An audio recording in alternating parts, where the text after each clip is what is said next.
Welcome back to On to Football and today's Football Tip Friday video. A lot of you guys asked me questions on what you can do to be faster. So in today's video, I'm partnering with Jack from Twice the Speed to give you guys 5 tips on how to be faster. So he's super popular on Instagram, super popular on YouTube. A lot of you guys have probably seen his stuff. Yeah, so basically what I've done with Twice Speed, I started in 2009, and I basically took a high school athlete, high school football player, his name's Chris James. Now he's a running back at University of Wisconsin. He's on Wisconsin. Yeah, right. He's on the Doak Walker preseason list. He's done very, very well in his career, and we basically video documented his freshman year through his senior year of high school, his speed training, his strength training, pretty much everything to become a better football player. So that was kind of the whole gist of the channel of what we did, and I've specialized in performance exercises for wide receivers, for running backs, for DBs, for linebackers, you name the position. We have helped athletes all across the world. Cool. So now that you guys know all about Twice the Speed, Jack's going to break down the 5 things that you need to add to your workout to be faster. Yep. Let's get started. Yeah, perfect. All right, Jack, so what are the 5 things that we need to do to add to our workout? So the 5 phases are dynamic warm-up, activation, plyometrics, strength training, and then your cool down. You need to be adding all 5 to your workouts to properly train your muscles to become faster.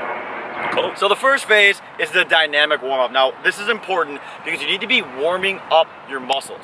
Now, if you're doing static stretching where you're just touching your toes, this is actually stretching your muscles out and it's cooling you down. You do not do this type of stretching before your practice game, training session, because you want to heat up the muscles. So we're gonna show you a couple stretches that you should be doing to heat up your muscles. So the first one, you're just gonna pull up on your knee and go up on your tippy toe, and then you're gonna reset, and then you're gonna go to the other knee, and you're gonna pull up, go on your tippy toe, and then reset, and you're gonna go back and forth, and you're gonna do 10 on each leg, just like that. Now this is actually heating up. This is activating your hip flexors. This is activating your glutes. Then once you're done with the 10, we're not going to show you all of them just to make it nice and brief for you. But once you're done with the 10, you're going to do the same thing, but you're going to pull up on your knee and your ankle just like this. And this is going to work your hip abductors. And you should feel like right in here when you pull up, right? Right in there. Yep. So this is actually heating your muscles up. We don't want to cool them down before you're getting ready to sprint. Now, doing stuff like this will actually make you faster instantly. I've actually tested guys where I've seen them run a 4.8, then you put them through the proper dynamic warm-up, and our next phase, which is the activation, and then I'll drop a 10.5 to 2 tenths just by doing a quick, 10 to 15 minute workout. I'm a 4.4, so I'm not running 4.8s over here. Yeah. so that is dynamic warm-ups. We have a ton of videos on Twice Speed related to that. This is just a brief description of kind of what you need to be focusing on in your workouts. The next phase is activation. Now for this phase, we're gonna be doing things that are actually gonna recruit muscle fibers to your legs.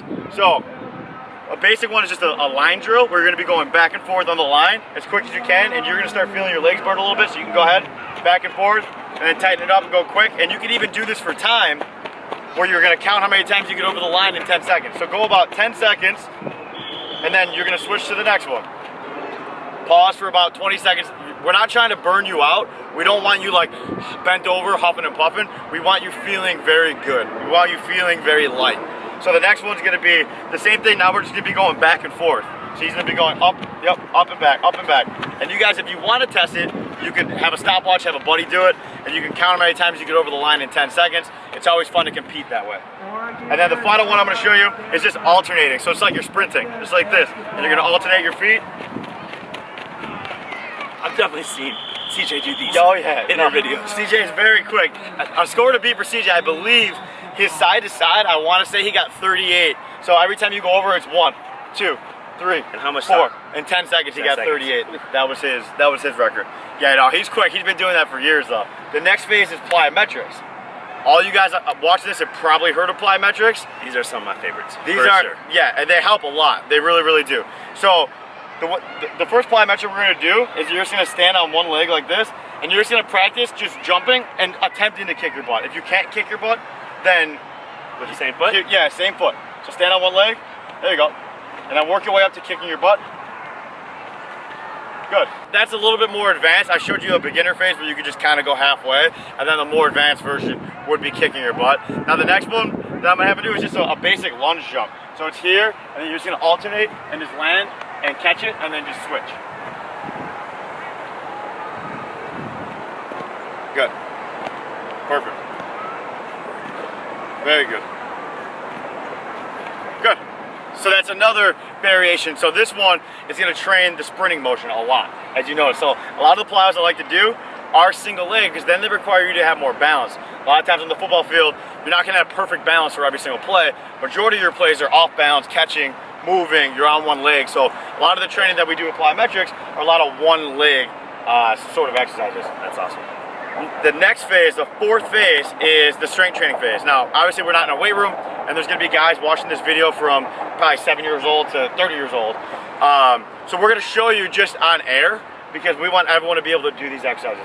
So what we're gonna do, everyone knows what a squat is, a basic squat. And if you have a barbell, it's behind you like this, back squat.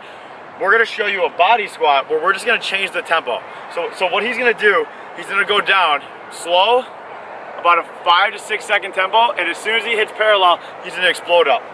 Good. So it's called your. Now, why is it that I go parallel? That you don't want me to go parallel? Go beneath? Yeah. It's especially for the younger guys watching this. It's better on your knees, better on your joints to just hit that parallel. A lot of times, I even have guys that are younger do it on a box instead, because if you start to get too low, you can start to hunch over and hurt your lower back. Now, there are times with serious athletes where I would have them go a little bit lower, but that's if I'm like literally with them and I can watch them and I know their strength and I know everything else. Cool. So going down is called your eccentric phase. So his eccentric phase is about a 5 to 6 second tempo, and then he explodes up concentrically as fast as he can. So it's training his body almost like a rubber band.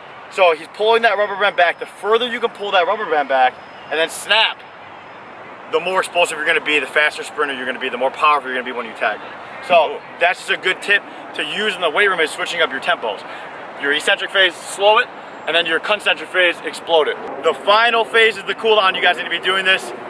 You need to be stretching your muscles out after you're done working out. Now this will help with your flexibility and your range of motion.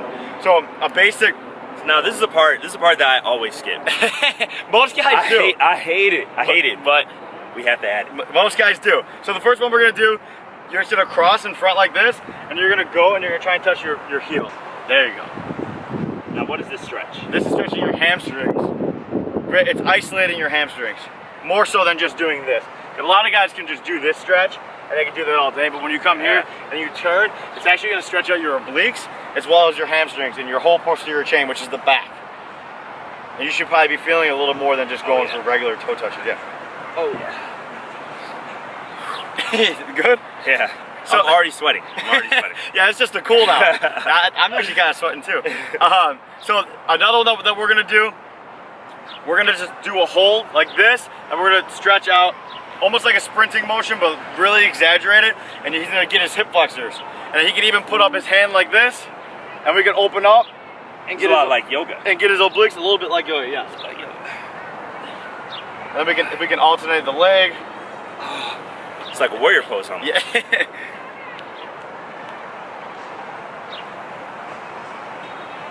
Good. I'm hearing pops. I'm hearing the pops. That's that age. Good. And then we'll do one last one. We're just gonna stretch out the groin this way. We're just gonna hold. I'm sure all of you guys have done this. We're gonna hold on these stretches. You want to go between 10 and 20 seconds and do multiple sets, and then just switch and push yourself a little bit. You'll feel it, and just go a little bit further every day. A good time to stretch shoes in the shower, just doing basic stretches, holding your leg like that, and you'll feel. Do not slip and fall in the shower. Yeah, right? Do not do that. Warning, be careful. do not Hope you have those little pads in the shower. Yeah, but you have to use your own intuition with your stretches. So if you come here and you're stretching, you'll know when you start to feel the pressure. That is when you keep that hold for the 10 to 20 seconds. Once you start feeling that pressure. Now, can we go back? So why stretch in the shower? What's the advantage of? Is it the warm water? Is it the steam? What is it? Well, warm water will open you up. It'll make you a little bit more flexible than you normally would be. Okay. Cold water usually will tighten you up. Some guys react differently. There's actually certain ways to take showers where you can go hot, cold, and it opens and closes your pores. That'd be an idea for a video. So that was awesome. You can see I'm already sweating a little bit, just showing you guys some of the 5 things that you can do to be faster. So I'm gonna include all of Twice the Speed Jack's links in the description below, his YouTube, his Instagram. Definitely DM him if you have any questions about anything performance related with football. He gets back to people super fast. So thank you, appreciate it. Thank you for bringing me on. Appreciate it, man. Swagged out in the football gear. I got to get my swag right with this guy. Man, I don't know if you guys remember, we did that video, how many years ago was that? Probably 2 years ago. That's when we first met 2 years ago. Yeah, So yeah. I even learned some more things today, so thank you, appreciate it. Definitely cool. gonna incorporate all these 5 things into my workouts from here on out. Perfect. If you like this video, remember to give me a thumbs up, check out Twice the Speed's channel, and I'll see you guys next time.